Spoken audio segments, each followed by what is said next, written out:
Namun mungkin kita belum tahu ya gimana caranya, terus kemudian beasiswa apa yang bisa diikuti, sama bagaimana kehidupan berkuliah di sana. Nah, pada kesempatan kali ini kita diberikan kesempatan untuk mendengarkan sharing dari ketiga narasumber kita, yaitu ada Mbak Hasna, Mbak Angga Unita, dan juga Mbak Amalinda yang mungkin sudah terlebih dahulu melanjutkan sekolahnya di negara-negara tersebut. Nah, baiklah untuk mempersingkat waktu, pada kesempatan yang pertama akan ada pembahasan dari Mbak Angga Unita, atau mungkin bisa dipanggil Mbak Angga ya. Ya, Mbak Angga. Mungkin sebelumnya saya bacakan terlebih dahulu CV singkat dari Mbak Angga. Jadi Mbak Angga Unita Kiranantika ini adalah dosen FIS UM. Mbak Angga mengambil PhD di Ihwa Women's University, Seoul, Korea Selatan, dan mendapatkan beasiswa HIT ya Mbak. HEAT mungkin ya. Nah, kemudian topik riset dari Mbak Angga ini adalah Women Studies, Gender dan Gender and Labor Migration. Nah, bagaimana mulai dari mendapatkan beasiswanya sampai nanti mungkin pengalaman Mbak Angga berkuliah di Korea Selatan akan dijelaskan lebih lanjut oleh Mbak Angga. Nah, kita akan memberikan waktu kepada Mbak Angga untuk mungkin sharing atau presentasi selama kurang lebih 20 menit. Dan untuk teman-teman semua, apabila ada pertanyaan, silakan untuk mengetik pada kolom chat atau menanyakan langsung nanti dengan fitur raise hand dan open mic pada akhir sesi presentasi nanti ya. Nah, kepada Mbak Angga, waktu dan tempat kami persilahkan. Ya, oke. Terima kasih Mbak Warda. Assalamualaikum warahmatullahi wabarakatuh. Salam 24 jam. Siang hari ini dari Seoul agak sore ya, menjelang asar. Ini mulai panas, sama seperti di Indonesia, di Malang ya. Kebetulan saya lokasi asal saya dari kota Malang gitu.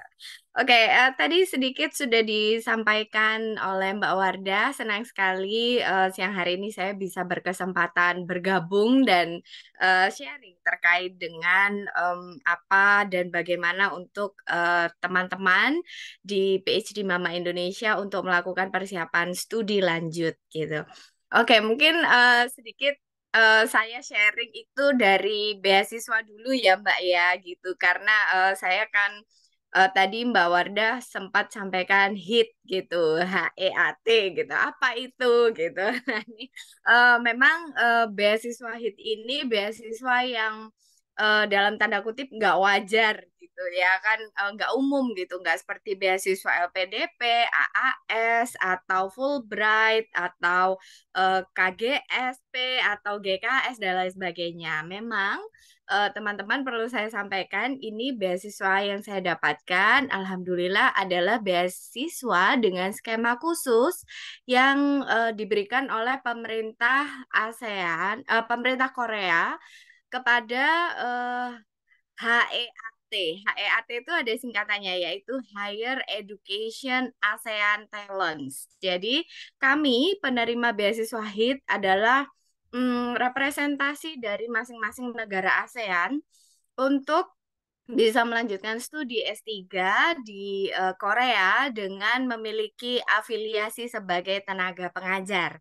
Jadi memang ini adalah beasiswa skema khusus yang diberikan oleh pemerintah Korea untuk mengapresiasi dan memotivasi tenaga pengajar di ASEAN untuk bisa melanjutkan studi gitu. Jadi memang saya juga bersyukur ya karena pada waktu itu saya adalah penerima batch kedua gitu dan dari HIT ini dan sekaligus itu merupakan batch pertama untuk negara Indonesia penerimanya. Jadi pada waktu pertama itu kami ada 6 orang sebagai representatif dari Indonesia untuk di IHWA dan untuk skema beasiswa HIT ini pun itu pun kami tidak bisa memilih banyak kampus. Jadi kampusnya sudah ditentukan oleh pemerintah Korea gitu selaku pemberi beasiswa dan bidang studinya pun juga ditentukan gitu. Jadi saya sangat bersyukur bahwa ilmu sosial dan humaniora itu menjadi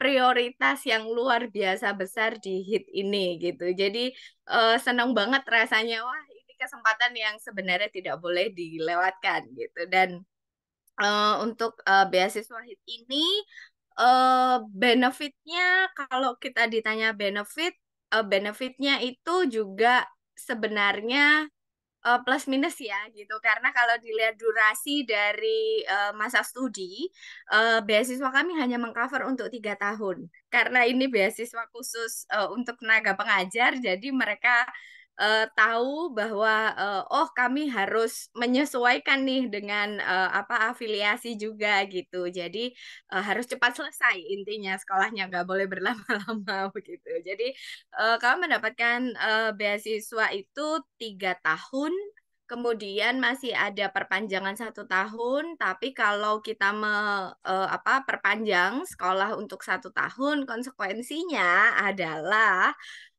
kita nanti tidak mendapatkan living cost. Kita hanya di cover untuk tuition fee saja gitu.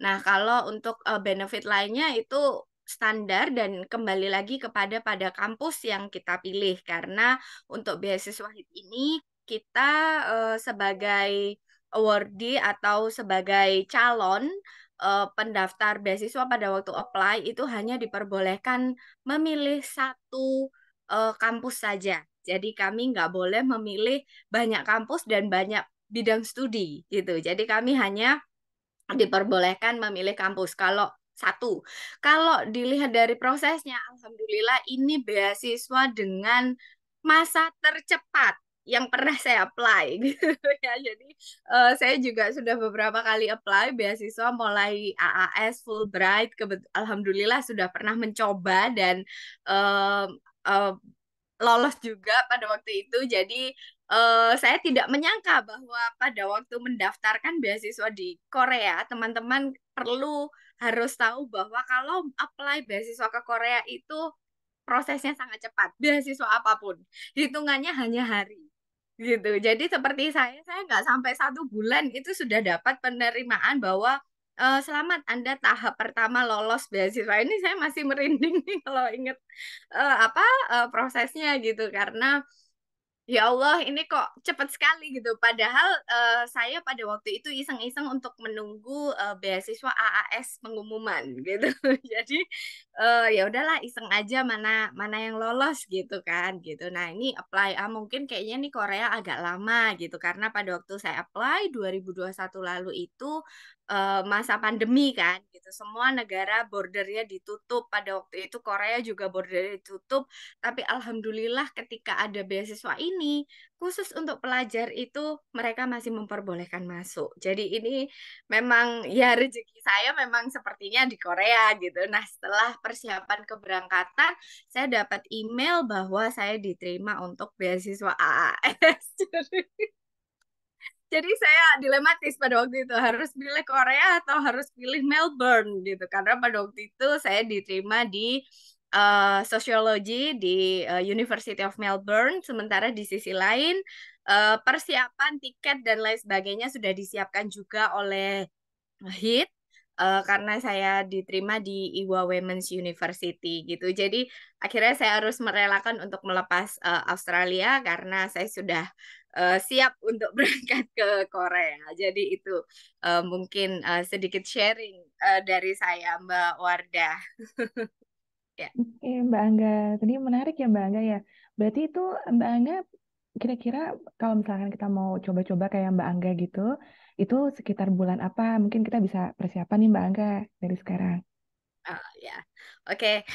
Mungkin saya akan sedikit sharing terkait dengan beasiswa di Korea dengan slide yang sudah saya siapkan. Mbak Wardah bisa dibantu Oh ya, untuk oh ya baik. eh, ya untuk membuka slide-nya. Jadi saya bisa sharing sekalian kepada teman-teman yang ingin apply beasiswa di Korea gitu. Jadi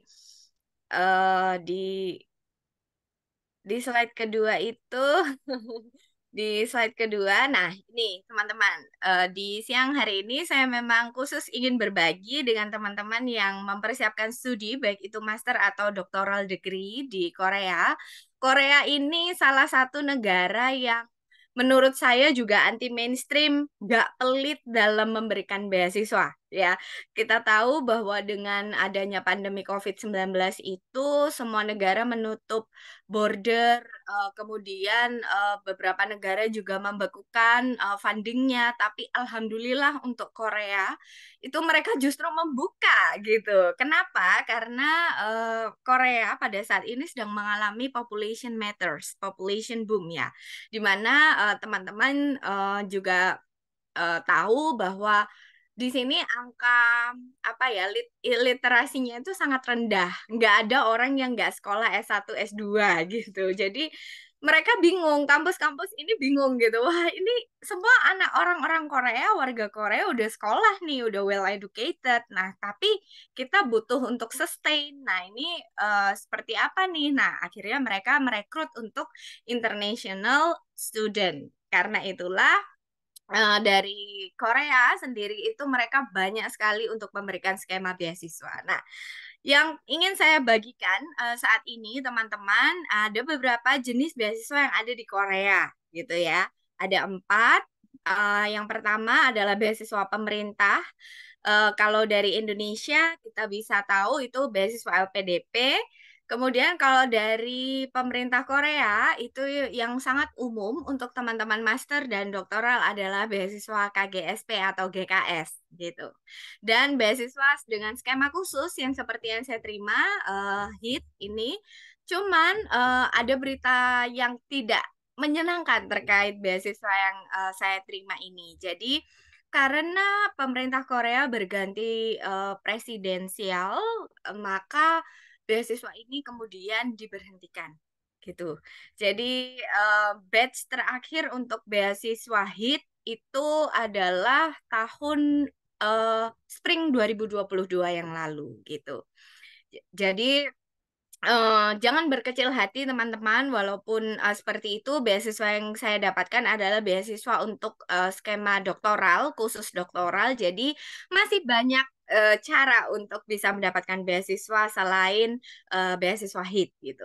Yang kedua adalah beasiswa kerjasama dari Kementerian Indonesia dan kampus Korea. Nah, ini teman-teman yang berminat ini bisa membrowse apa namanya di kementerian tertentu gitu. Misalkan bidang minat yang saat ini ingin dituju adalah misalkan Kementerian Keminfo misalkan. Nah, biasanya di kementerian itu menyediakan skema beasiswa yang bekerja sama dengan kampus Korea gitu. Nah, yang saya tahu ini kemarin ada dari Kementerian Perhubungan itu mereka buka apa skema beasiswa ini.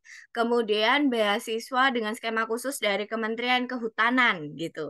Terutama untuk teman-teman yang ingin melanjutkan master gitu. Karena wah peluang untuk bisa sekolah master itu di sini 1 berbanding 2 gitu. Jadi kemungkinannya itu insya Allah lebih besar dibandingkan dengan negara lain gitu ya. Karena saya sudah mengalami sendiri dari kegagalan yang pernah saya terima itu teman-teman sebelumnya untuk apply beasiswa saya persiapkan untuk menyiapkan beasiswa iseng-iseng ini gitu. Nah, alhamdulillah sekali apply langsung tembus gitu. Jadi untuk Korea itu memang mereka persyaratan dokumennya tidak strict apa negara-negara lain. Nanti akan saya share setelah ini ya teman-teman gitu. Nah, sekarang saya sharing mengenai beasiswa dulu. Lalu beasiswa yang bisa dituju selanjutnya adalah beasiswa dari NGO dan juga swasta. Seperti yang teman-teman tahu bahwa Korea itu adalah salah satu negara yang masuk dalam negara OECD atau negara-negara kaya di dunia. Jadi anggaran mereka untuk pendidikan juga tidak main-main gitu. Jadi untuk mendanai kita, kita pun juga di apa namanya di guarantee dengan ya jumlah yang cukup lah untuk living cost itu jumlahnya cukup gitu ya gitu. Nah untuk single ya untuk single gitu kalau kita bawa keluarga nanti saya akan apa sharing lagi gitu. Untuk beasiswa NGO dan swasta saat ini Korea juga jor-joran ya kalau bahasa ininya, memberikan banyak sekali peluang untuk kita bisa, terutama yang dari negara berkembang, untuk bisa mendapatkan peluang sekolah lagi gitu. Jadi ada, kalau di kampus saya ada namanya IGPP, dan itu biasanya setiap kampus mereka punya skema andalan gitu. Jadi kalau di IWA itu namanya IGPP dan KOIKA. Kalau di SNU itu dan beberapa kampus lainnya KOIKA dan APA. Kalau di Yonsei itu Avoko dan KOIKA gitu. Nah, saat ini yang sedang buka untuk teman-teman yang bidangnya ada, fokus kepeminatannya ada di bidang STEM, itu ada kabar baik teman-teman. Ini beasiswa Posko sedang membuka peluang untuk beasiswa. Jadi bisa di-browse beasiswa Posko Korea 2023. Apply terakhir nanti tanggal 31 Mei 2023 gitu. Jadi ini saya bukan promosi ya, karena saya nggak di. Cuman saya ingin memang berbagi gitu loh. Peluang apa sih yang bisa kita sharing bersama-sama? Kebetulan ada forum ini, jadi ini memang sarana yang sangat bagus supaya kita juga bisa berbagi pengalaman dan bersama-sama yuk, teman-teman perempuan, mama-mama Indonesia bisa kok untuk melanjutkan studi lanjut lagi gitu. Dan beasiswa Samsung, karena Samsung ya kalau di sini sebutnya. Samsung itu adalah ya semua produknya adalah produk mendunia, jadi mereka juga ini salah satu bagian dari CSR yang mereka berikan untuk pendidikan gitu. Selanjutnya adalah beasiswa profesor yang terakhir. Ini yang paling sering sekali di-share gitu ya. Beasiswa profesor ini mereka biasanya profesor di Korea itu sering sekali membagikan bahwa mereka membutuhkan asistensi dan juga PhD student atau doktoral postdoc gitu. Jadi baik postdoc ataupun doctoral degree biasanya juga sering ditawarkan melalui skema ini. Jadi biasanya ini skema yang khusus juga karena biasanya terintegrasi dengan lab gitu ya. Seperti kemarin kalau di IWA itu mereka membuka mikrobiologi tapi fokusnya untuk biota laut seperti itu. Jadi spesifikasinya itu hal-hal yang menurut kita itu gampang tapi menurut orang Korea itu sangat sulit gitu. Salah satu contohnya adalah berenang gitu. Berenang untuk orang Korea itu hal yang tidak lazim karena itu kotor gitu. Jadi mereka cenderung untuk meng-hire mereka orang-orang yang researcher yang bisa berenang gitu. Gitu. Jadi hal-hal yang kadang di luar dugaan itu ya sering-sering kali juga ada di dalam beasiswa yang ada di Korea ini gitu. Oke, mungkin bisa dilanjutkan ke slide selanjutnya, Mbak Wardah.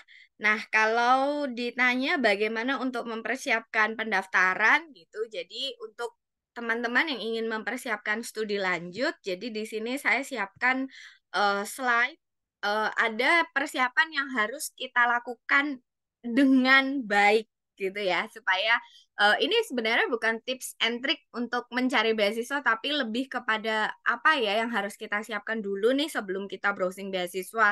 Sudah siapkah saya gitu? Kita jadi harus mengukur diri kita dulu nih sampai sejauh apa gitu. Nah, yang pertama jelas adalah kesiapan dokumen studi. Seperti apalagi teman-teman yang baru lulus ya, baru lulus sarjana tuh biasanya keinginannya sangat menggebu-gebu gitu, atau teman-teman yang baru early career kayak gitu itu biasanya juga, oh aku pengen sekolah lagi nih kayak gini. Nah, selain dokumen studi itu ada plus yang harus juga dipertimbangkan teman-teman. Nah, ini saya share dulu ya, ini untuk case-nya Korea ya gitu. Jadi memang semua hal yang ada di Korea itu tidak seindah drama gitu. Walaupun pada kenyataannya, faktanya memang drama Korea is a real gitu, in the real life gitu ya. Apalagi kalau kita udah jadi mahasiswa di sini gitu, kita ngerasakan banget itu apa yang ada di drama Korea gitu.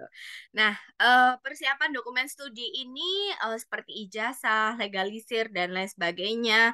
Bahkan teman-teman kemarin banyak yang menanyakan ke saya persiapan bahasa bagaimana gitu. Nah, ini tergantung jenis beasiswanya, tapi saya percaya banget karena sekarang itu drakor vibes itu udah di Indonesia udah, wah, udah mengakar gitu ya. Jadi kayaknya teman-teman di sini udah ngerti lah ya kayak annyeonghaseyo, mianneo, sarangeo. Nah, hal-hal basic seperti itu tuh akan menambah nanti persiapan kita untuk bisa hidup di Korea gitu. Jadi kalau persiapan bahasa, semua kampus di Korea itu akan memberikan tambahan ini apa language kepada international student gitu. Dan itu juga kembali pada departemen yang dipilih.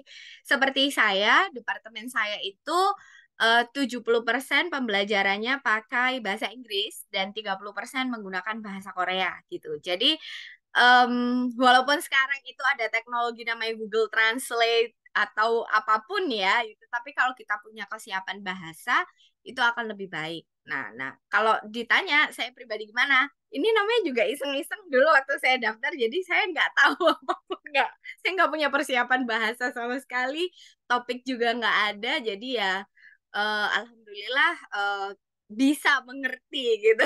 Cuma kalau bisa memahami, tapi kalau disuruh banyak berkata-kata sekarang masih belum terlalu percaya diri gitu. Tapi kalau di kelas Korea mau tidak mau kita harus melakukan presentasi dalam bahasa Korea kalau profesor yang minta gitu. Tapi kalau enggak ya dalam bahasa Inggris juga enggak masalah gitu.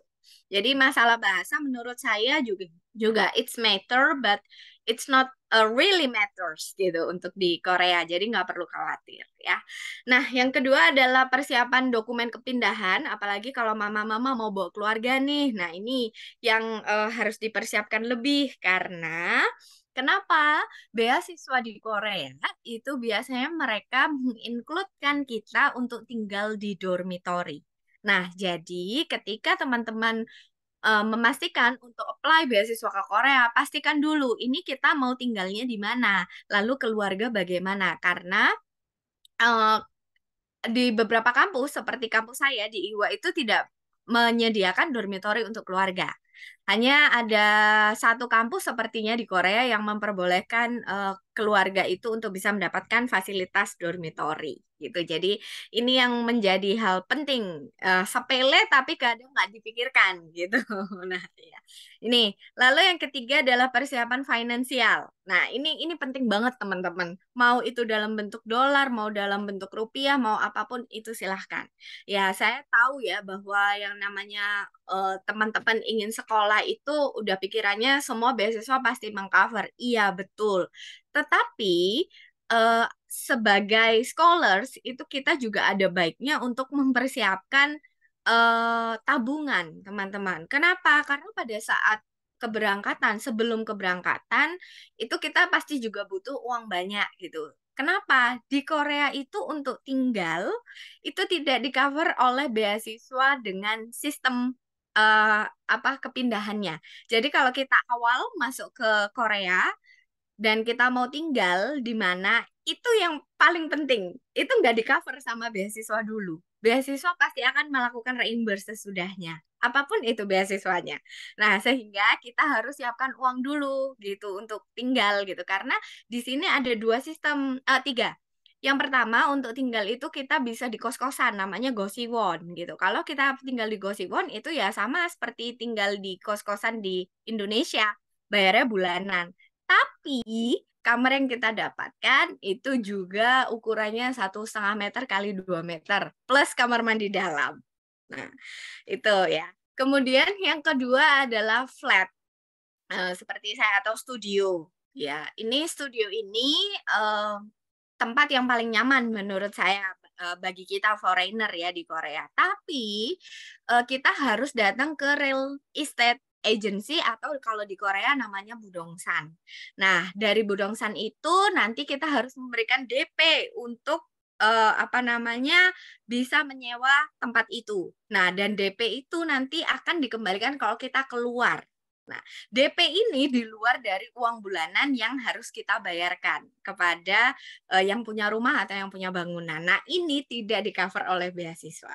Jadi yang namanya bujonggem ini uang DP ini yang harus kita siapkan dari tabungan. Nah, ini teman-teman yang harus dipertimbangkan sekali untuk persiapan studi lanjut. hal-hal seperti ini gitu. Lalu yang ketiga apate. Apate yang seperti teman-teman lihat di Korea, di drama Korea itu biayanya juga tidak mudah gitu. Nah, tapi ada juga beberapa yang lebih nyaman untuk tinggal di situ. Nah, itu sama. Jadi itu kita harus datang dulu ke Budongsan, ke real estate agency, kemudian kita bayar, baru bulanannya itu yang bisa akan tercover oleh beasiswa. Tapi uang bolsenya tidak akan di-cover oleh beasiswa. Nah, seperti itu. Nah, ini belum lagi teman-teman untuk pasca studi ketika kita pulang, kita persiapan, apalagi kalau bawa keluarga, nah itu juga harus dipertimbangkan gitu. Karena ada beberapa biaya yang memang tidak ditanggung oleh beasiswa. Sehingga kita harus mempersiapkan secara fisik, keuangan ini harus matang dulu gitu ya. Nah, yang keempat adalah persiapan fisik, adaptasi lingkungan baru. Seperti saya nih ya, tinggal di Malang, saya biasa tinggal di tempat yang kita jalannya flat aja gitu. Ketika saya datang ke Seoul, saya shock karena itu uh, lokasinya berbukit-bukit gitu di kampus gitu. Yang mau nggak mau jam-jam tertentu nggak ada shuttle bus dan kita harus hiking gitu. Nah, ini yang saya sampaikan kenapa persiapan adaptasi lingkungan baru gitu. Lalu naik tangga juga di Korea itu kalau nggak naik tangga seperti bukan ada di Korea gitu. Jadi minimal naik tangga itu 20 langkah atau ya 50 lah, itu udah hal yang sangat minimal, hal yang sangat lazim. Jadi kita perlu tahu dulu nih, oh kita nanti kalau misalkan keterima beasiswa di misalkan di Korea, di daerah mana ya, seperti apa daerahnya. Nah, itu kita perlu tahu. Karena kita harus mempersiapkan fisik kita, kalau enggak kita bakal sakit gitu. Punggung sakit, terus perut ya semualah gitu. Gitu. Nah, yang kelima adalah persiapan dana lain-lain atau insurance, kesehatan dan lain-lain ya. Ini dana urgent gitu. Misalkan eh, kita harus pulang ke Indonesia dan kadang ini memang tidak di-reimburse oleh beasiswa gitu. Jadi sekali lagi ini juga yang kadang-kadang kita senang mikirin beasiswanya nih, tapi konsekuensi setelah dapat beasiswa itu yang juga penting untuk menjadi pertimbangan. Jangan dilupakan. Oke, next Mbak Wardah. Nah, yang kedua adalah kesiapan psikis. Teman-teman, kesiapan psikis ini juga nggak kalah pentingnya gitu. Apalagi kayak saya nih, mahasiswa yang udah di ujung-ujung dan sudah sering mendapatkan pertanyaan kapan lulus gitu ya. Kesiapan psikisnya luar biasa sekali gitu. Nah, apa aja nih persiapan yang harus kita lakukan? Yang pertama adalah untuk adaptasi kehidupan kampus gitu, karena kita udah misalkan udah lama nih lulus, udah 2-3 tahun yang lalu nih udah lulus, sekarang sekolah lagi. Nah, pastikan teman-teman harus tahu nih gedungnya ada di mana, seperti apa, profesornya seperti apa, kita harus kenalan baru dengan lingkungan yang baru seperti apa nggak tahu. Nah, ini yang harus dipersiapkan. Jadi secara psikis harus siap gitu ya. Nah, yang kedua adalah persiapan untuk menjadi pribadi yang baru. Ini yang saya maksud adalah karena saya ada di Korea, jadi mau nggak mau orang ketika kita ngomong pakai bahasa Inggris bakalan melihat kita, gitu. Nah, tapi ketika kita ngomong 안녕하세요, 저는 안가입니다. 저는 nah, dalam menggunakan bahasa mereka, mereka langsung akan menolak, wah, oh ya. Nah, ini nih sama seperti kita misalkan berada di Malaysia. Ketika kita ngomong bahasa Indonesia mungkin orang biasa, tapi ketika kita nak cakap Melayu, orang Melayu pun nak lihat kita macam apa nih kita dapat sesuaikan dengan mereka macam tu. Jadi ya di mana langit kita berdiri, disitulah bumi dijunjung gitu ya. Saya percaya sih itu karena saya juga merasakan sendiri gitu ketika bagaimana nih, apa nih yang harus saya lakukan nih ketika saya berada di sini gitu. Nah, ini yang menjadi kadang-kadang banyak dari kita yang nggak siap gitu. Aduh, gimana nih aku punya teman Korea tapi aku nggak bisa ngomong dan perlu diketahui juga bahwa orang-orang Korea secara social life mereka seperti dua sisi mata uang dengan orang Indonesia. Mereka sangat defensif dan mereka nggak suka berteman gitu. Jadi ketika kita halo gitu, mereka langsung melihat kita dengan pandangan yang aneh gitu, ini siapa sih gitu, so akrab gitu. Nah, ini jadi kita harus siap nih dengan hal-hal yang sifatnya seperti ini. Lalu yang ketiga adalah persiapan adaptasi kebiasaan lingkungan baru, terutama teman-teman kalau kita membawa keluarga, gitu ya. Karena kalau di Korea, mereka tidak semua familiar hidup dengan anak kecil, gitu. Jadi tahu anak kecil itu mereka ikut tantrum gitu, yang tantrum bukan kita yang punya anak kecil, lah mereka gitu. Ginilah, kemudian tutup kuping lah, terus, melihatlah mereka, berkomentar, no musikro, oh sangat berisik, sangat mengganggu," gitu. Karena dan orang Korea itu sangat spontan gitu. Jadi kalau kita, orangnya cukup sensitif, kita juga akan jadi gampang sedih, stres. Nah, ini nih yang sangat tidak diharapkan. Ya, jadi, kita kalau bawa keluarga tuh penting untuk, melihat dan mempersiapkan. Kemudian, suami kita akankah beraktivitas, di sini atau apa, itu juga penting untuk menjadi perhatian. Ih, oh lampu dong, lampu.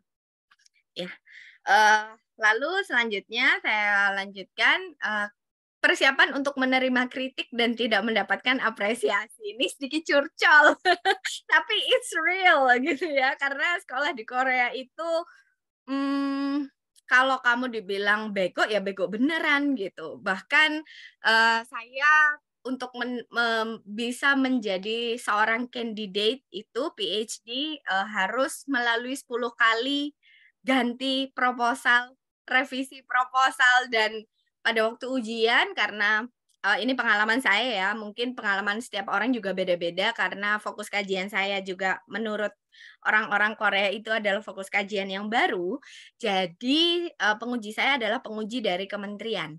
Nah, di situ ada momen yang cukup menyesakkan hati karena proposal saya sempat dibuang, terus dibilang, "Ini kayak sampah," gitu. "Ih, 너무 쓰레기처럼," dibilang gitu. Jadi saya kayak walaupun ngomongnya pakai bahasa Korea kan, saya cuma bisa istighfar, "Astagfirullahaladzim, ya Allah itu nggak tidur ngerjainnya," gitu.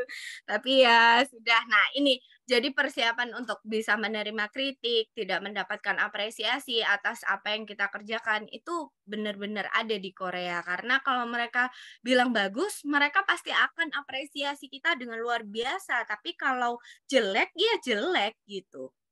Bahkan, profesor di sini teman-teman juga kalau, daftar di Korea itu juga harus biasa kalau kita diajak makan pergi keluar bareng-bareng kayak di, drama Korea, terus merekanya mabuk, kita nontonin, terus kadang-kadang itu kata-kata yang terlontar itu kadang-kadang kata-kata buat kita gitu. "Wah ini foreign student ini kayak begini begini begini," kan, wah ini saya nih gitu, tapi ya saya memahami, oh iya ini kan di Korea ya, coba kalau di Indonesia gitu, pasti saya udah bakal nangis-nangis berdarah gitu, cuman karena di Korea ya itu kebiasaan mereka ya walaupun nangis tapi ya bisa mengkondisikan gitu. Nah ini psikis seperti ini nih kadang mempengaruhi kapan ya kita sedih, tapi kita harus terus, kapan ya kita mulai lagi gitu. Nah karena culture-nya begitu ya mau nggak mau ya kita harus terus lanjut gitu. Nah ini, yang terakhir ada persiapan saat mengalami kegagalan dan menghadapi hal-hal di luar ekspektasi. Karena di Korea itu benar-benar every day is a surprise, gitu. Jadi, sekarang bilangnya iya, besok tiba-tiba berubah pikiran gitu, karena selalu ada yang baru, gitu. Jadi, seperti saya kalau ditanya mengalami kegagalan, iya, saya gagal dalam beberapa tahap studi, gitu. Tapi kemudian ya harus bangkit gitu, mau nggak mau psikis ini menjadi hal yang juga menentukan bagaimana kita ke depannya dan, ini teman-teman yang, kadang-kadang kurang banyak dijelaskan dalam mencari, dan mempersiapkan bagaimana kita sebagai perempuan untuk bisa sekolah lagi gitu. Dan, yang saya senang di Korea itu adalah mereka sangat respectful gitu. Bahkan ketika kita hate, itu mereka sangat memahami kalau kita nggak bisa ikut, kegiatan pembelajaran atau perkuliahan gitu. Jadi, saya sakit perut karena saya morning sickness gitu. Ada, beberapa teman saya memang tidak sampai mengalami hal ini ya, tapi hal ini, juga dialami oleh banyak teman-teman saya dan profesor it's okay gitu. Ya itu karena perempuan gitu ya wajar gitu, gitu. Jadi hal-hal seperti ini juga satu sisi kita sedih, tapi sisi lain kita juga dihargai gitu ya. Jadi kayak kadang-kadang itu membuat, semua menjadi balance gitu. Dan ini sih yang menjadi penting untuk diperhatikan, eee, dari studi lanjut di Korea. Mungkin dari nanti pemateri yang lainnya mungkin jadi ada insight lain gitu karena setiap negara pasti punya masing-masing karakteristik ya dan itu pasti berbeda antara satu dengan yang lainnya. Jadi mungkin kalau saya ditanya sharing mungkin itu saja sih yang bisa saya share gitu. Gitu Mbak Wardah, terima kasih. Semoga tidak lebih dari 20 menit. Iya, terima kasih Mbak Angga. Menarik sekali ya tadi ya ceritanya up and downs, gimana menghadapi perkuliahan di sana ya dengan profesor-profesornya yang kadang memberikan surprise ya Mbak Angga ya. Terkait dengan tadi kesiapan dokumen maupun psikis dan lain-lainnya. Oke, terima kasih Mbak Angga atas pemaparannya. Cukup menarik. Nanti untuk teman-teman yang lain, kalau misalkan ada pertanyaan, mungkin bisa langsung dituliskan di kolom chat ya. Oke, untuk yang berikutnya, berikutnya, oh ya, saya stop share dulu.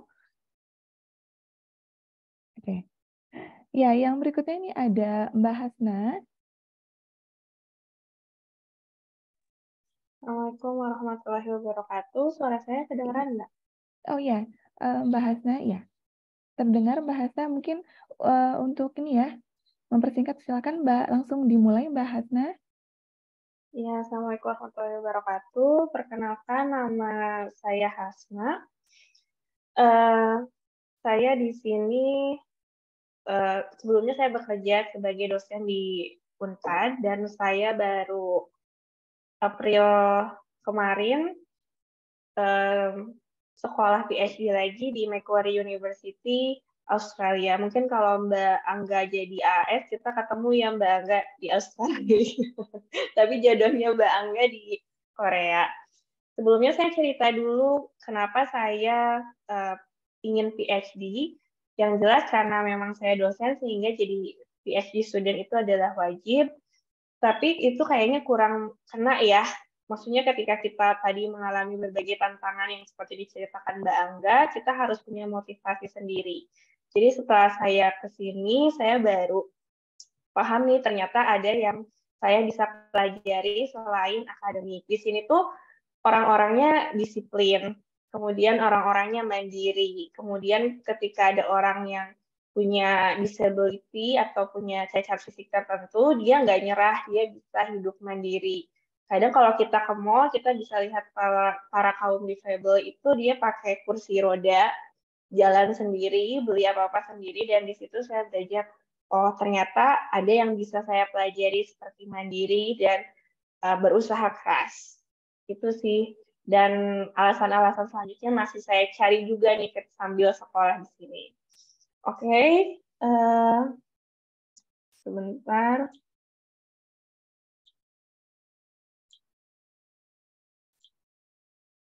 Kelihatan nggak ya Mbak share screen-nya? Iya, sudah terlihat Mbak Hasna. Oh, kok langsung thank you, sorry. Ya, jadi saya di sini mau menjelaskan tentang IRTP Scholarship. Jadi mungkin ini agak-agak asing juga beasiswanya, tapi beasiswanya sangat-sangat apa ya menguntungkan gitu. Karena IRTP ini adalah International Research Training Program Scholarship yang dimana dibiayai oleh pemerintah Australia di bawah Departemen Pendidikan dan Training di Australia. Jadi kalau di Indonesia ini adalah DIKTI. Nah, tujuannya itu adalah dia ingin memaintain hubungan baik antar negara dalam bidang riset internasional. Jadi mereka ingin menarik minat para postgraduate students untuk riset di Australia dengan mengembangkan topik-topik riset yang sedang menarik di Australia. Nah, apa aja sih benefit yang bisa didapat? Ada tuition fee, ada OSHC, ini itu adalah insurance. Jadi yang menarik di sini, bagi para awardee IRTP, dia bisa mendapatkan full coverage insurance bagi dirinya dan keluarganya. Lumayan mahal loh itu di sini untuk beli polis asuransi yang menyertakan keluarga. Jadi benefitnya lumayan untuk IRTP ini, apalagi buat kita nih para mamah-mamah yang ingin bersekolah di Australia. Kemudian juga tentunya ada living allowance atau living stipend, di mana dia biaya atau yang diberikannya itu setahu saya di atas standar beasiswa Dikti atau AAS. Jadi lebih sedikit lah gitu untuk living allowance-nya. Biaya standarnya sekarang 32.000 sampai 32.500 dolar per tahun. Kemudian ada additional fee. Nah, untuk IRTP atau IRTP ini adalah beasiswa yang dikelola oleh masing-masing universitas. Jadi sebagai catatan, kalau teman-teman ingin mendaftar beasiswa IRTP di Universitas Sydney, itu akan berbeda dengan teman-teman kalau mau mendaftar beasiswa IRTP di Macquarie atau di Sydney Uni. Gitu. Jadi tidak bisa disamaratakan standar pendaftaran dan standar benefit yang didapatkan. Kemudian siapa sih yang eligible untuk beasiswa IRTP ini? Yang eligible adalah tentu saja bukan warga negara Australia atau warga negara New Zealand. Kemudian dia harus bisa mendapatkan International Student Visa. Nah, untuk mendapatkan International Student Visa ini, kita harus memenuhi syarat-syarat yang ditentukan oleh Department of Home Affairs dari Australia. Nah, syarat-syaratnya itu adalah teman-teman harus udah punya OSHC. Jadi kalau punya insurance, kalau mau bawa keluarga berarti harus punya insurance untuk keluarganya juga. Sedikit cerita, waktu saya apply beasiswa IRTP, saya juga mempertimbangkan untuk bawa keluarga. Sehingga ketika saya diterima, saya ngurus COE di sini atau LOA. Setelah dapat LOA, kita dapat COE. Nah, ketika ngurus COE itu, saya sekalian ngurus OSHC atau insurance. Jadi, sekalian ngurusnya. Nah, nanti kalau udah dibiayai oleh universitas atau IRTP-nya, baru saya bisa ngelamar visa. Gitu. Nah, kemudian kita harus bisa memenuhi kriteria yang ditetapkan oleh uni. Jadi yang menyeleksi kita itu adalah pihak universitas. IRTP ini adalah beasiswa internasional. Jadi kalau LPDP kita bersaing dengan warga negara Indonesia. Tapi kalau IRTP ini kita bersaing dengan secara internasional, siapapun dimanapun. Nah, jadi saingannya memang lebih banyak, tapi kalau misalnya rezeki, insya Allah nggak akan kemana. Dan kita juga bersaing dengan seluruh orang-orang yang berminat untuk dapat beasiswa ini di berbagai bidang atau di berbagai jurusan. Nah, kemudian kita juga bisa mendapatkan, kita harus aware bahwa living allowance-nya ini nggak semua awarding-nya dapat. Jadi ketika LOA-nya kita peroleh, kita harus cek juga apa aja sih yang kita dapatin, apakah living allowance-nya aja atau tuition fee. Nggak mungkin living allowance aja ya. Living allowance-nya berapa persen, tuition fee-nya full atau enggak. Nah, itu harus benar-benar jadi concern saat kita menentukan akan mengakses si beasiswa tersebut. Kemudian kita menjadi atau didominasikan oleh faculty. Dan jadi kita memang diseleksi berdasarkan urutan tertentu dan yang menyeleksinya adalah si fakulti, kemudian nanti baru universitas. Dan yang keenam itu kita tidak boleh double funding ya. Nah, untuk prosesnya ini sangat-sangat singkat. Jadi prosesnya itu kita hanya apply di web universitas yang kita tuju, kita isi formnya. Waktu itu saya isi form di universitas untuk apply menjadi PhD di fakultas tertentu, sekaligus saya apply beasiswanya. Jadi 2 aplikasi tapi dalam satu kali ngisi gitu di webnya. Jadi nggak ribet. Nah, kemudian ada juga student transferring. Jadi bagi teman-teman yang misalnya master atau PhD di universitas tertentu di Indonesia, kemudian punya kerjasama dengan salah satu universitas di Australia, bisa juga nih student sponsoring. Nah, student sponsoring ini nanti yang membiayai sekolah teman-teman di Australia bisa dari RTP.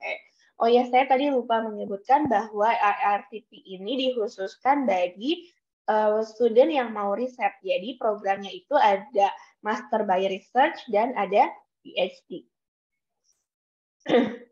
Nah, ini ada beberapa universitas yang menerima IRTP, ada UTS, Sydney Uni, Macquarie Uni, Melbourne Uni, Central Queensland, dan Monash Uni. Nah, selain itu, teman-teman misalnya mau ke Western Australia atau mau ke Wollongong, nah teman-teman bisa cek di web masing-masing uninya ya, karena saya nggak ngecek semua uni yang di Australia, saya cek 6 ini. Nah, nanti bisa dicek ada nggak sih IRTP scholarship-nya.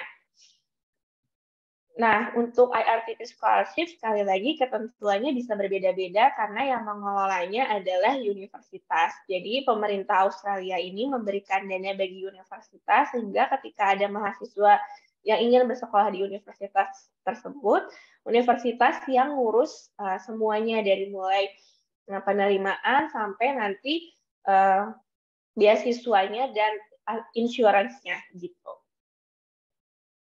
Nah, ini saya ambil contoh dari Sydney University. Nah, untuk periode yang dekat ini ada di periode 1 and 2 2024. Jadi kalau teman-teman yang mau ke Sydney Uni terus ingin coba IRTP scholarship, nanti submission deadline-nya itu 15 September 2023 dan bisa nanti mendapatkan offering letter-nya di 24 November 2023. Dan sekali lagi, kalau ini tergantung dari uninya. Jadi bisa dicek timeline untuk penerimaan si IRTP scholarship ini. Nah, adapun tips and trick nih, karena IRTP ini adalah beasiswa riset, jadi yang harus ditonjolkan dari teman-teman itu adalah benar-benar riset teman-teman. Kalau teman-teman punya publikasi di berbagai jurnal, nanti publikasi tersebut akan di-submit saat teman-teman nge-apply beasiswa dan nge-apply universitasnya. Begitupun nanti hasil skripsi dan hasil tesis teman-teman. Jadi, itu yang menjadi syarat utama mendapatkan beasiswa IRTP ini, karena beasiswanya riset. Kemudian yang menarik di sini adalah beasiswanya itu nggak ribet, jadi teman-teman hanya apply lewat aplikasi dan tidak membuat esai ataupun tidak ada wawancara. Jadi teman-teman benar-benar dilihat dari aplikasi yang disubmit di website university tersebut. Jadi prosesnya itu nggak banyak kayak LPDP ataupun BPI ataupun AAS. Pure hanya upload beberapa dokumen di website gitu. Nah, mungkin itu aja yang dapat saya sampaikan. Terima kasih. Iya, terima kasih Mbak Hasna atas tadi sharingnya terkait dengan beasiswa tadi IRTP ya, sangat menarik sekali. Oke, kemudian mungkin kita bisa lanjut ke pemateri yang berikutnya, Mbak Amalinda. Untuk yang Mbak Amalinda ini tentang perkuliahan pada saat di Belanda ya. Untuk Mbak Amalinda mungkin? Terima kasih teman-teman PhD Mama. Terima kasih juga sudah diundang bagi pengalaman mungkin ya selama saya S3. Mungkin dibanding teman-teman sebelumnya, saya mungkin yang paling senior ya, karena saya sudah lama nih selesainya. Jadi nggak masuk dalam kategori early career gitu, tapi mungkin saya tetap bisa berbagi sebagai memperluas kasana aja gitu kali ya, opsi-opsi yang tersedia kalau S3 di Belanda. Boleh, sudah kelihatan ya? Iya, sudah Mbak Amalinda. Oke, jadi kebetulan saya S3 di Belanda itu menggunakan melalui skema project penelitian ya. Nah, saya nggak tahu ini apakah ada miripnya dengan yang sebelumnya, tapi secara spesifik saya akan berbagi terkait dengan proyek penelitian ini yang dikelola oleh KITLV gitu.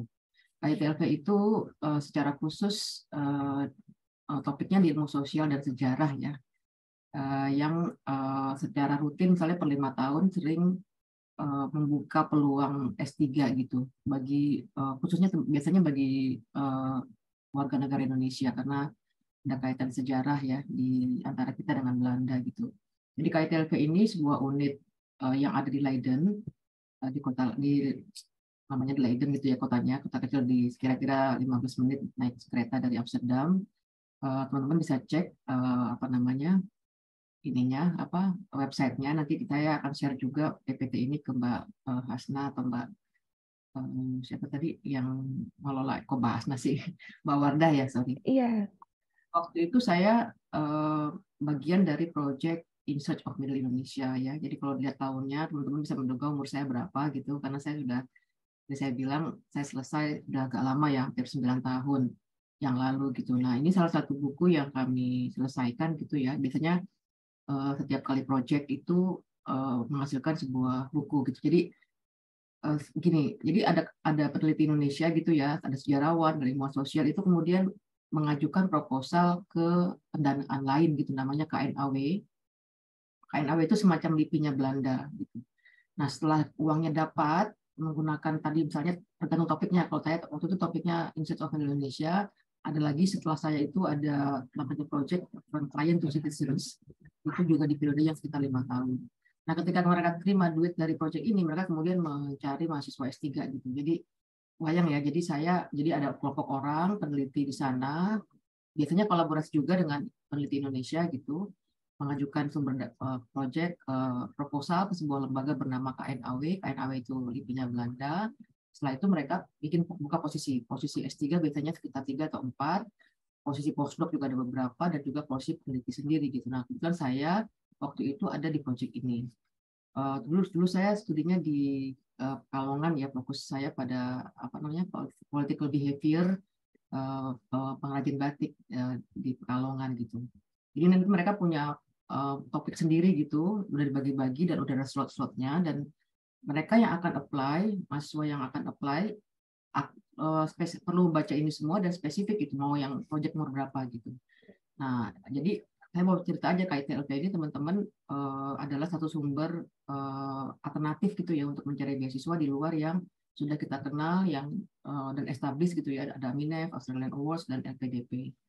Nah, jadi dia duitnya itu dari Belanda, dari JP Belanda dan secara rutin biasanya mereka kalau udah habis ini cari lagi dan kemudian ada topik-topik yang mungkin ya dalam waktu mungkin tahun depan atau beberapa tahun lagi teman-teman perlu rajin-rajin gitu ya. Nah, ada lagi kita perlu ngecek secara rutin websitenya KITLV ini.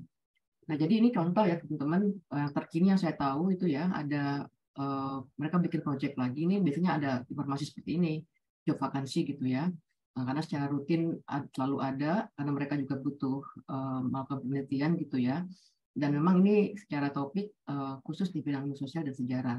Nah, karena itu seringkali kalau teman-teman perhatikan banyak juga koneksi KITLV dengan jurusan sejarah di berbagai kampus di Indonesia ya. Saya tahu di UGM atau di UI gitu ya, yang memang peneliti sejarahnya itu tersambung dengan peneliti sejarah di Belanda gitu, tadi KITLV. Yang terakhir misalnya ada junior saya yang keterima ya di project ini Climate Governance.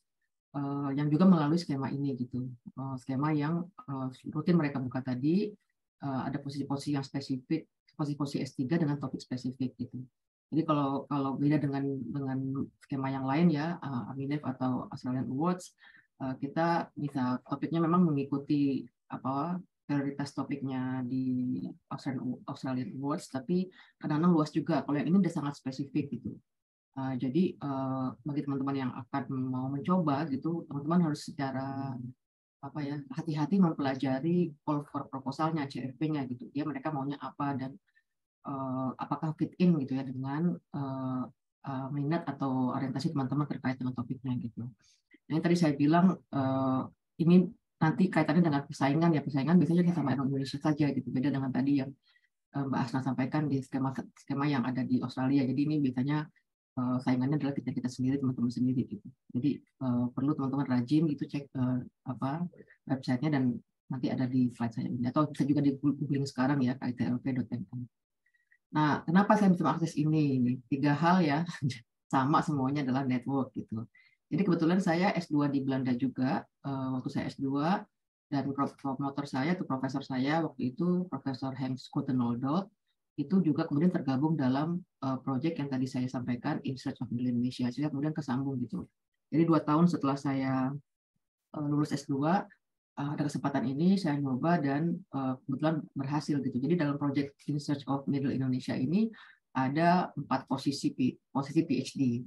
Saya dengan 3 teman lain. Nah, sorry kalau yang ini, yang skema In Search of Indonesia ini ada 2 orang Belanda dan 2 orang Belanda dan 3 orang Indonesia. Ada 5 ya. Jadi kita bersaing, yang orang Belanda mungkin ada slotnya sendiri gitu ya. Oleh orang Indonesia juga ada slotnya sendiri, sehingga tapi yang tetap penting adalah kompetisi gitu. Jadi meskipun saya punya network, kenal dengan orang-orang yang mengelola itu, tapi saya tetap diperlakukan sama gitu. Perlakukan sama bahwa bisa juga saya tidak lolos dalam seleksi proposal yang dilakukan oleh KITLP. Nah, jadi saya tadi sampaikan teman-teman, KNAW ini lembaga yang semacam LIPI-nya Belanda gitu ya. Royal Netherlands Academy of Art and Science itu rutin membiayai berbagai inisiatif riset terkait Indonesia. Jadi ada proyek juga atau skema juga namanya SPIN, Scientific Project Indonesia Netherlands gitu. Itu juga bisa dicek ya teman-teman di website. Biasanya juga mereka rutin itu untuk mendorong atau membuka peluang kolaborasi dan skema S3. Nah, topik saya atau proyek riset yang saya bergabung itu saat saya S3 itu adalah bagian dari proyek SPIN ini gitu. Nah, saya nggak tahu terakhir kayaknya juga sudah meluas pada topik lain. Jadi ini bukan hanya ilmu sosial, yang tadi saya bilang ilmu sosial itu KITLP-nya ya, yang jenis SPIN-nya ini bisa beragam disiplinnya, termasuk ini yang tadi saya cek di satu website gitu ya. Ini soal manajemen gitu. Ada lagi skema ini angin namanya, Anticipation Grants Indonesia Netherlands gitu. Jadi kalau yang Netherlands itu teman-teman bisa pakai kata kunci KITLP, SPIN atau SPIN, kemudian angin, yang bisa kemudian sebagai alternatif ya, bisa dicari. Kadang-kadang yang SPIN ini menempel pada pada kampus gitu. Kalau nggak salah ini RU ini, ntar ya, coba kita buka ya. Kalau nggak salah ini apa namanya tuh, ini Nijmegen ini ya. Ini Nijmegen yang punya skema grant angin gitu ya untuk IMR researcher. Saya nggak tahu nih IMR-nya apa. Kemungkinan Institute for Management Research, jadi manajemen mungkin ya. Jadi rajin-rajin untuk ngecek skema-skema seperti ini teman-teman, karena kadang-kadang dia menempel di universitas tertentu gitu, tapi bisa juga dicek kata-kata kuncinya. Nah, kembali ke sini, selain yang terkait tadi ya Indonesia, KNAW ya, sebagai KNAW ini berarti kan sebenarnya dari Belanda, tapi ada juga yang sebenarnya dari dana Eropa yang disebut sebagai ERC. ERC ini European Research Council. Nah, ERC ini tapi lebih kompetitif teman-teman. Biasanya riset-risetnya tidak khusus Indonesia, tapi bisa terkait topik-topik yang umum, dan biasanya biasanya jenis-jenis topik yang cutting edge gitu. Cutting edge misalnya gini, ada satu kolega saya di UVA waktu saya kuliah itu mendapatkan skema grant yang gede banget gitu ya. Terus kemudian mencari anak-anak S3 juga dan postdoc, topiknya soal tasting, rasa. Ini antropologi banget ya. Bagaimana sih antropologi merasakan itu, taste makanan ya. Jadi soal food, makanan, bagaimana taste itu, rasa makanan itu bisa diterjemahkan atau bisa digali dari sisi antropologi. Apakah makan pakai tangan itu lebih enak apa enggak gitu. Kayak gitu ya, yang menurut saya apa pentingnya gitu ya memang dalam itu. Tapi kayak gitu-gitu mereka menjadi fokus kajian gitu. Ya, ini jadi dua sumber danaan. Nah, karena mungkin spesifik pada yang S3 ya, mungkin beberapa mirip ya dengan teman-teman lain di negara lain. Yang saya ingin jelaskan adalah kalau misalnya kita masuk via jalur KITLP, biasanya kita tidak berkuliah di KITLP-nya, karena KITLP itu adalah lembaga penelitian gitu. Biasanya dia tidak mengelola mahasiswa doktoral. Jadi kita itu dititipkan di kampus lain. Nah, seperti saya saya sekolahnya itu di UvA, Universitas van Amsterdam, khususnya di unit khusus ya, namanya Amsterdam Institute for Social Science Research atau IASSR, dulu namanya IASSR. Nah, ini saya jadi meskipun dana saya dari KITLP, tapi saya belajarnya, terdaftarnya, terregisternya itu KTM-nya gitu ya, kartu tanda mahasiswanya itu UvA gitu. Nah, demikian juga dengan teman-teman saya yang lain dalam satu proyek, ada yang di ISS ya, ISS dulu, ISS namanya sekarang ISS Rotterdam, ada juga yang di Leiden gitu. Jadi ada dititipin di berbagai tempat. Jadi kami kemudian mengikuti aturan main di kampus gitu. Masuk registrasinya, kuliahannya semua ikut kampus, cuma sumber dananya saja yang dari KITLP, sumber duitnya gitu, bukan dari kampus, bukan dari yang lain. Nah, besaran beasiswa itu mengikut standar Belanda ya, tahun 2007 itu totalnya 1.500 bersih tanpa pajak. Ini sebagai mahasiswa statusnya. Tapi mungkin sekarang udah naik ya, mungkin 2000-an gitu, karena ini udah agak lama ya data atau gaji yang saya dapat sekitar 9 tahun yang lalu gitu. Nah, ada juga yang statusnya sebagai pekerja. Kalau pekerja ini gaji lebih besar, tapi dipotong pajak. Tapi tetap mungkin selisihnya sekitar 200-300 euro lah dari status yang mahasiswa ini gitu. Nah, lama dari segi beasiswa, lamanya tuh 4 tahun, mungkin sama dengan teman-teman yang lain gitu ya, dengan peluang perpanjangan 1 semester. Kebetulan saya waktu itu karena belajarnya juga agak tua ya, jadi agak lemot otaknya. Saya sampai 5 tahun beasiswanya, tapi totalnya banget gitu ya, saya selesai itu juga lama, jangan ditiru teman-teman ya, 8 tahun gitu. Jadi saya berjuang banget ini menyelesaikan ini karena beasiswa sudah habis, saya pulang. Biasalah udah harus kerja, harus ngajar, harus bimbing dan seterusnya. Diskusi dengan promotor juga sangat terbatas, 1 kali 1 semester. Akhirnya saya baru selesai itu tahun 2015 gitu. Nah, jadi sekali lagi jangan ditiru gitu ya, karena itu bukan contoh yang bagus. Tapi yang paling penting kalau yang saya bersyukur adalah saya selesai gitu. Yang paling S3 yang bagus itu kan yang S3 yang selesai kan. Nah, terus topik ini secara topik ya teman-teman, substansinya mengikuti tema riset tadi saya sampaikan. Proses seleksi juga melalui KITLP, bukan dari kampus. Kampus itu terima bersih, oh udah ada mahasiswa bernama Amalinda Satirani akan register di UvA, udah gitu, mereka nggak ada urusan gitu. Nah, ini yang paling penting teman-teman, tahu saya mungkin yang sekarang pun saya mungkin perlu diupdate ya teman-teman. Tahu saya di generasi saya itu beasiswa modelnya Belanda itu individual, bukan family gitu. Artinya itu apa? Artinya tidak ada dukungan dari segi finansial untuk anggota keluarga yang akan bergabung gitu ya. Ini ada plus minusnya, terutama bagi kebetulan saya dulu udah punya anak ya, baru lahir, saya umur 6 bulan tuh kebetulan kondisinya agak agak drama ya, kan 6 bulan saya tinggal dari ibu saya. Jadi apa namanya, kalau mau bawa keluarga itu berarti tadi sudah sampaikan juga ya teman-teman yang lain, bisa bayar sendiri, apa namanya, rumah bayar sendiri yang lebih besar, dan terpaksanya biasanya spouse kita itu bekerja gitu untuk, karena nggak cukup sama sekali dana ini gitu. Nah, tapi saya mau bilang bahwa skema beasiswa di Belanda, kalau teman-teman yang udah punya keluarga mungkin bisa dipertimbangkan matang-matang ya, karena sungguh-sungguh ini betulan skenarionya atau skemanya itu skema yang bersifat individual scholarship gitu, beda dengan Australia, Australian Awards atau PDP bahkan, sehingga ini tantangan banget gitu. Tantangan dalam arti begini, bagaimanapun kalau udah berkeluarga butuh ya apa namanya support moral dari anak, dari spouse gitu ya. Dan kalau nggak ada itu memang boros di ongkos gitu, karena saya tiap 6 bulan itu pulang untuk supaya anaknya nggak lupa gitu sama ibunya ya. Jadi memastikan 6 bulan pulang untuk memastikan saya tetap ini sama keluarga gitu.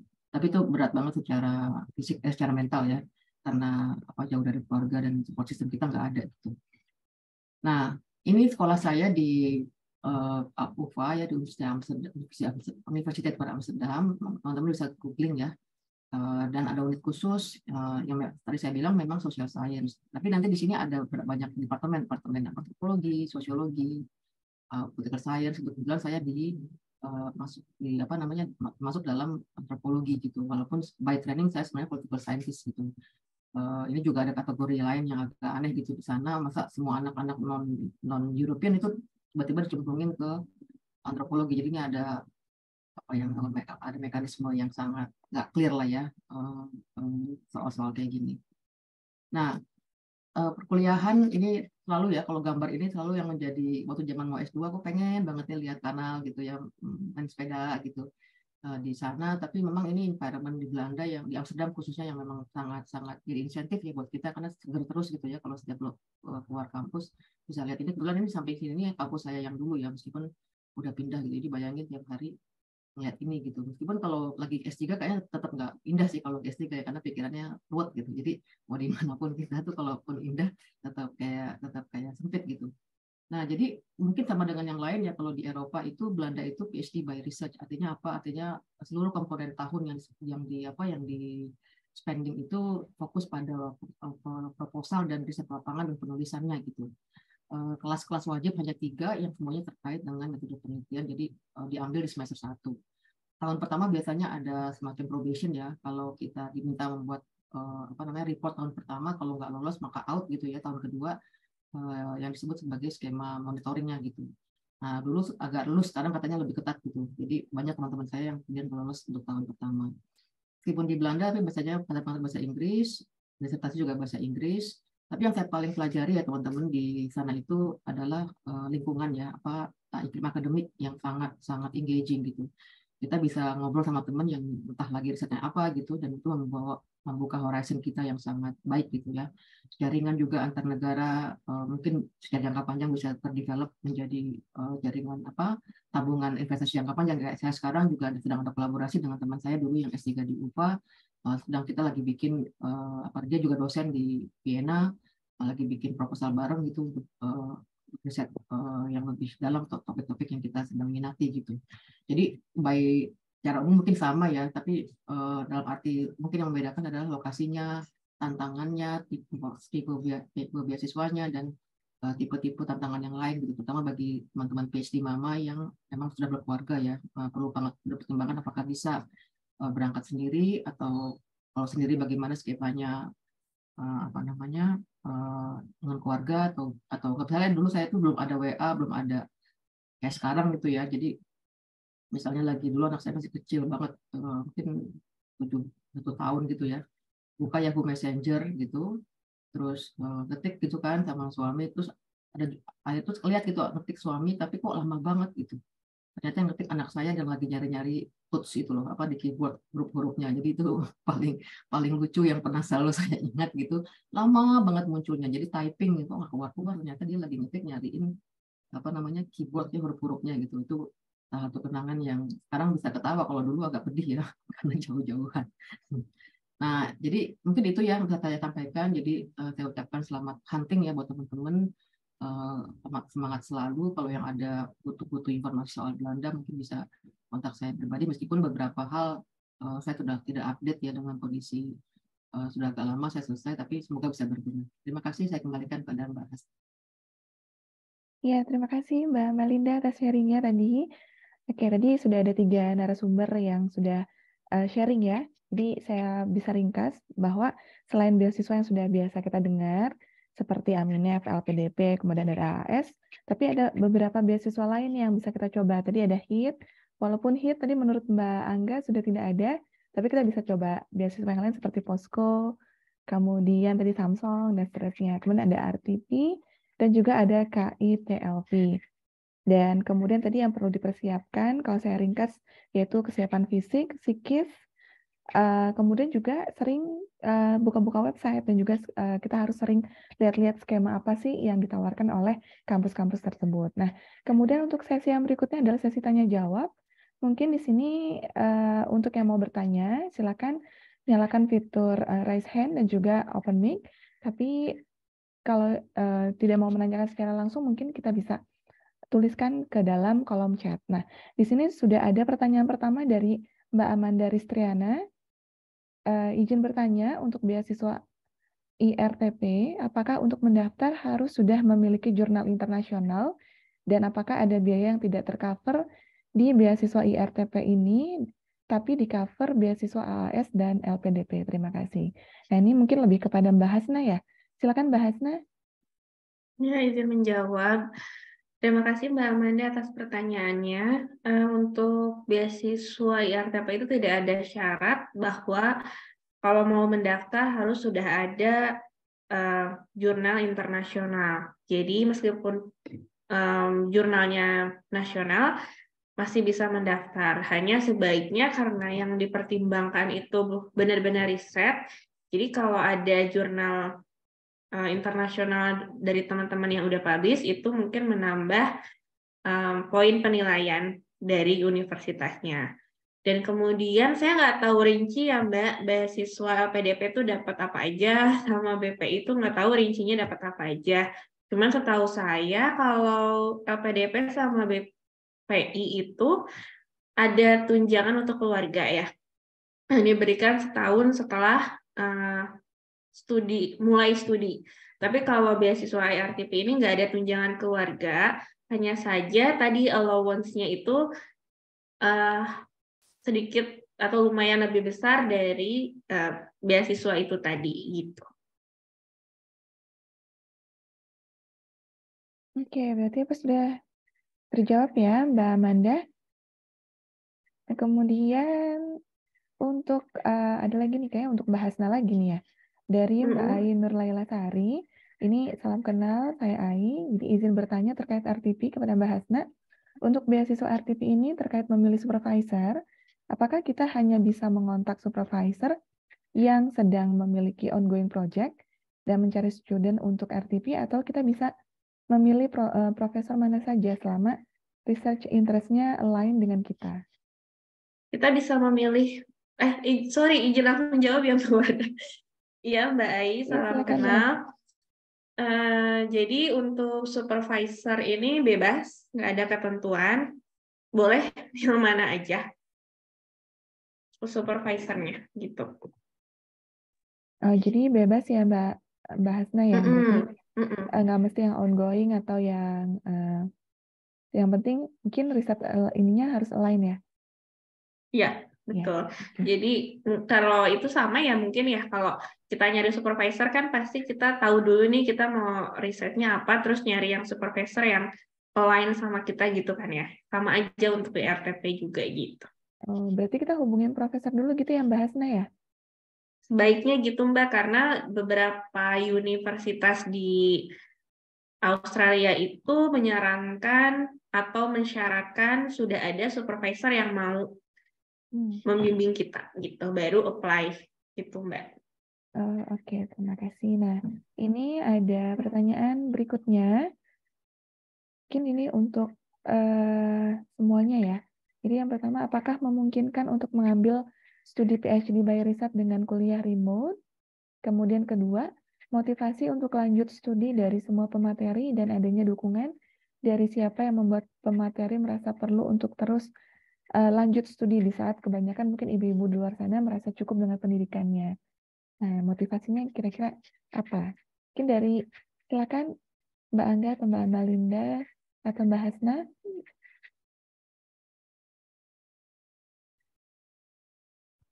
Ya, kalau saya sih motivasi terbesar itu karena dua. Yang pertama adalah keluarga, dan yang kedua adalah mahasiswa, gitu. Jadi saya alhamdulillah berada di lingkungan yang sangat suportif ya. Jadi dalam artian keluarga pun juga mendukung gitu, karena saya juga melihat anak-anak gitu. Kebetulan ini anak saya yang kecil ikut saya ke Seoul, dan anak saya yang besar ada di Indonesia, ada di Malang. Jadi kita juga punya tantangan lain, tapi tetap ketika saya mau daftar memutuskan untuk studi lanjut, selain ini juga adalah salah satu requirement kita sebagai seorang tenaga pengajar, tapi saya juga selalu sampaikan ke keluarga saya seperti apa. Dari situ saya melihat gitu bahwa ternyata motivasi mereka untuk tahu ibunya bisa sekolah lagi itu kok besar juga gitu. Justru saya termotivasi untuk belajar bahasa Korea itu setelah melihat anak saya yang perempuan,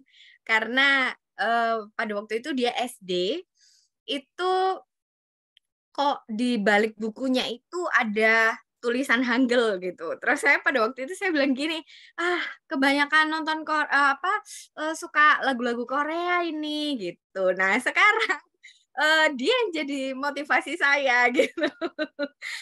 Oh ternyata dia aja bisa gitu. Kenapa kalau saya ibunya nggak bisa gitu. Nah itu sih motivasi saya gitu. Jadi ya kalau suami sih suami karena tahu profesi jadi ya dia membantu juga dan melihat bahwa sekolah itu membutuhkan kesiapan finansial apalagi kalau bawa keluarga dan lain seterusnya. Jadi itu persiapan yang juga penting untuk direncanakan bersama keluarga gitu ya. Karena di beasiswa HIT ini mereka tidak membatasi kita untuk apakah kita membawa keluarga atau kita harus berangkat sendiri itu tidak ada batasan gitu.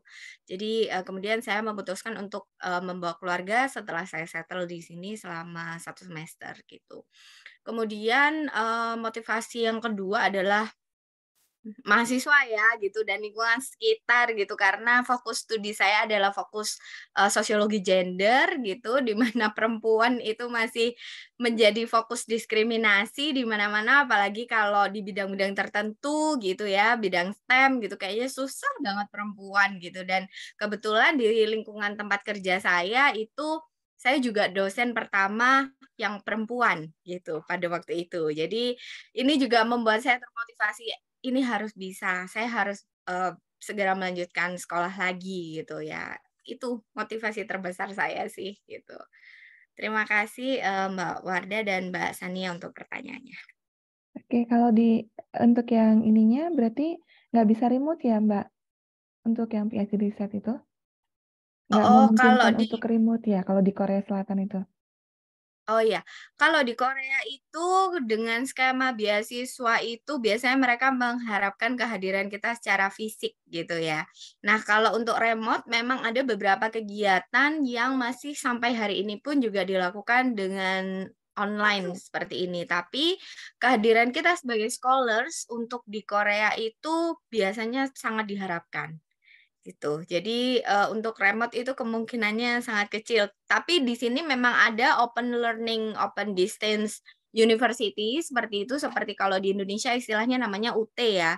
Tapi itu biasanya tidak di cover dalam skema-skema beasiswa yang tadi sudah saya share gitu. Bahkan KGSP pun juga tidak menyarankan untuk kita apply ke university, open university yang ada di Korea. Seperti itu.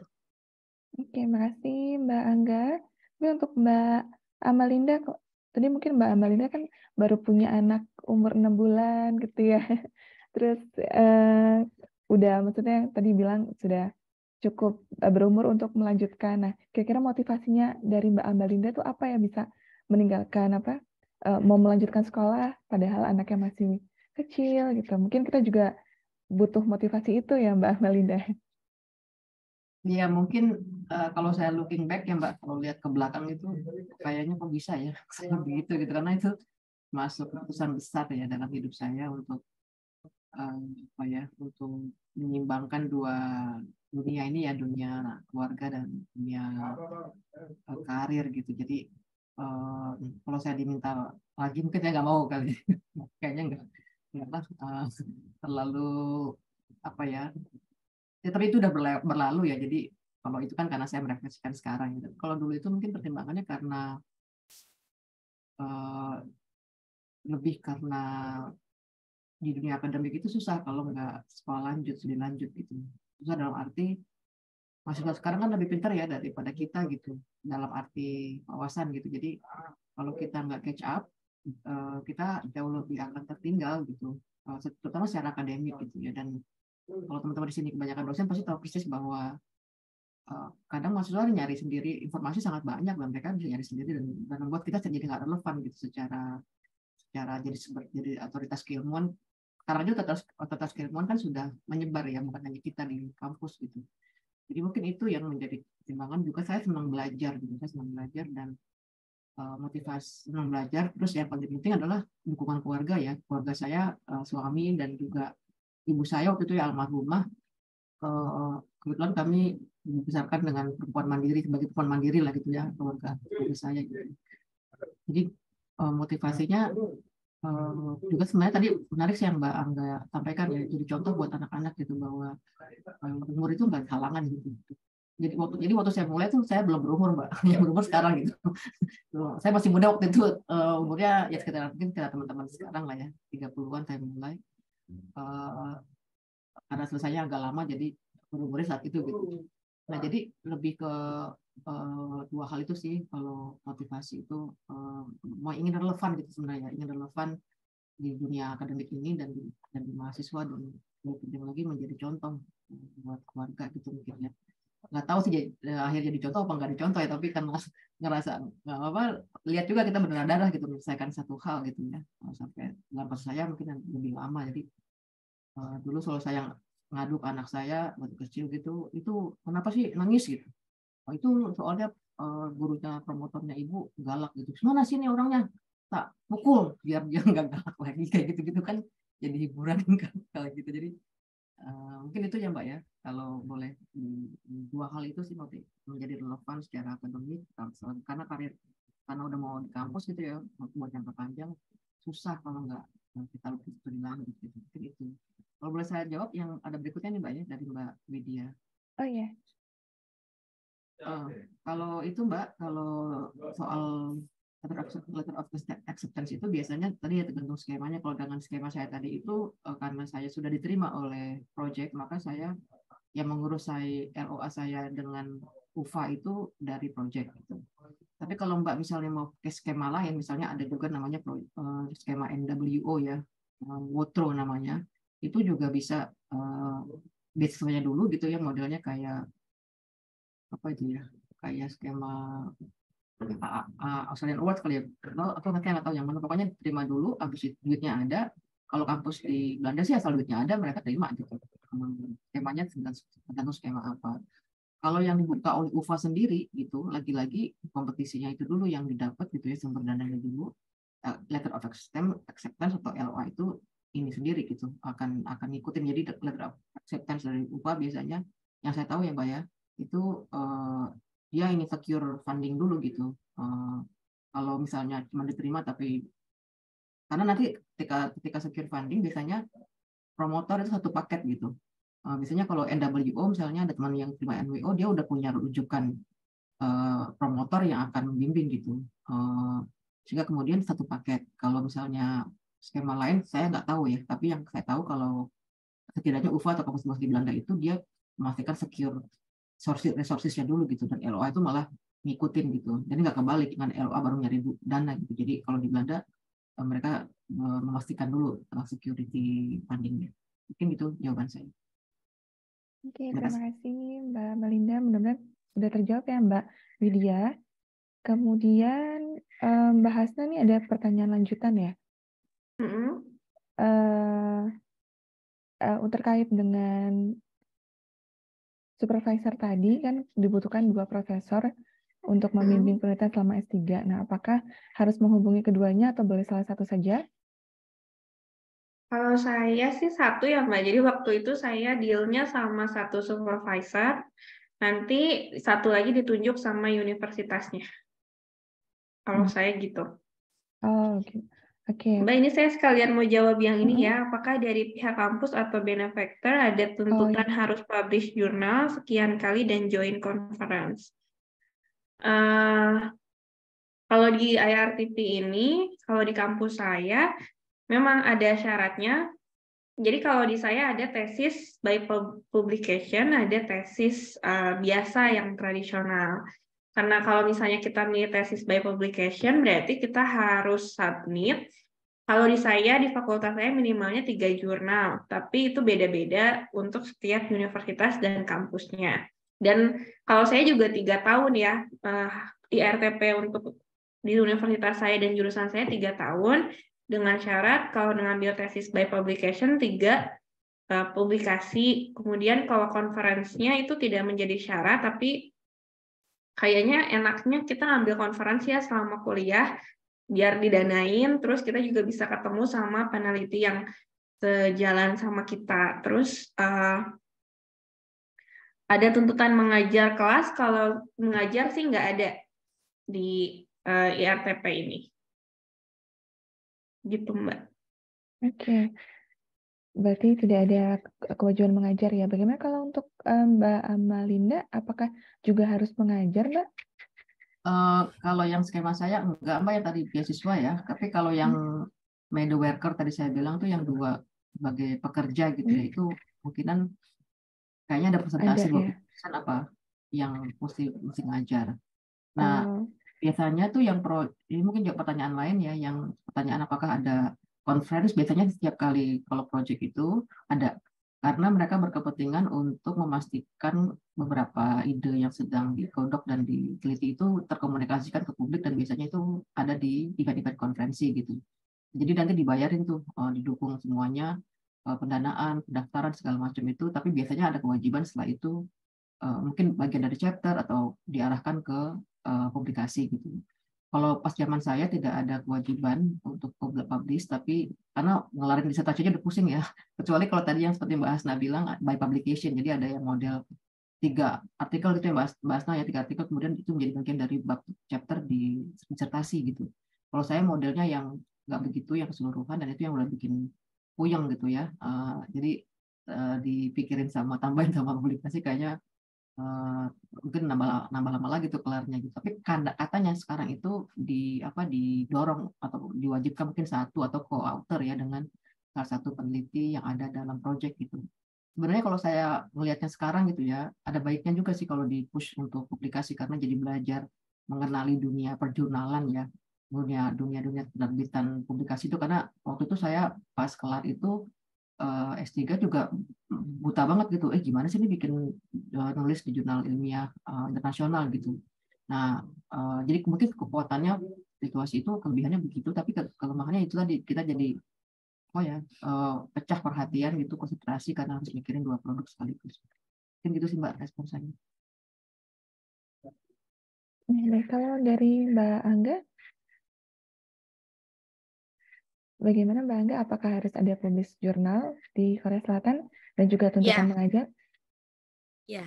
Kalau di Korea untuk tuntutan mengajar itu tidak, apalagi untuk foreign student ya. Itu biasanya kita tidak pernah diminta untuk asistensi mengajar. Tapi kalau kita menginginkan untuk pengalaman gitu atau biasanya profesor yang meminta, itu kita bisa. Tapi tidak ada kewajiban. Yang menjadi kewajiban adalah publikasi. Itu wajib gitu. Jadi beruntungnya kalau kita sekolah di Korea itu untuk pendanaan itu sama seperti yang disampaikan Mbak Amalinda, semua sudah dipersiapkan untuk kita. Jadi benar-benar kalau dukungan secara akademik ya untuk Korea itu luar biasa. Bahkan jurnal Q1 itu kita di-reimburse gitu. Jadi mereka sangat mendukung ya gitu. Selama studi itu semua di cover gitu. Nah, publikasi internasional yang diminta oleh Korea ini sedikit berbeda dengan negara-negara yang lain gitu. Jadi kalau yang negara lain mintanya Scopus atau WOS atau apa, tapi di Korea ini mereka indexingnya itu yang diminta hanya KCI atau Korean Citation Index gitu. Ini berlaku untuk semua.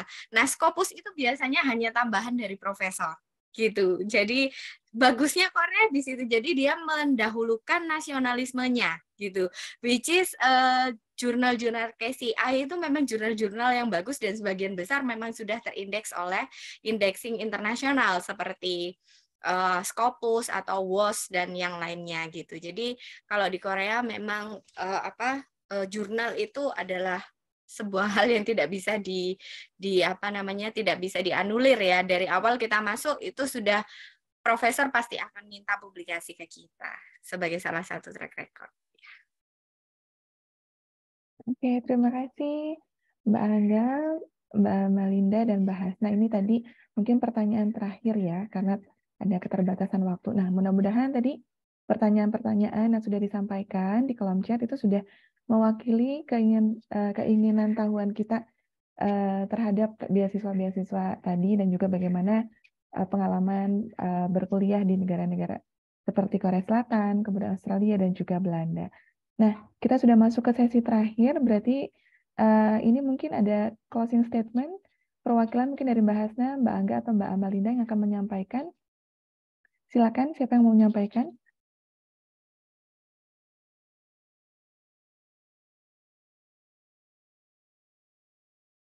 Saya mungkin satu kata ya, sedikit ya, lebih dari satu kata, maksudnya satu paragraf tapi pendek gitu. Karena pendidikan tidak mengenal seks ataupun gender, jadi jangan ragu dan takut untuk melakukan persiapan sekolah lagi, hai mama dan hai perempuan Indonesia.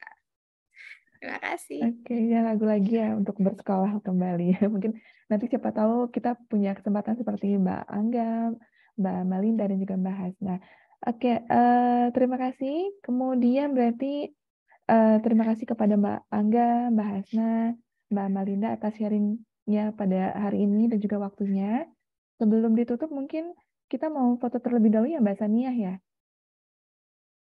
Mungkin untuk yang bisa open cam, mohon bisa untuk open cam. Dibantu oleh Mbak Sania untuk berfoto bersama.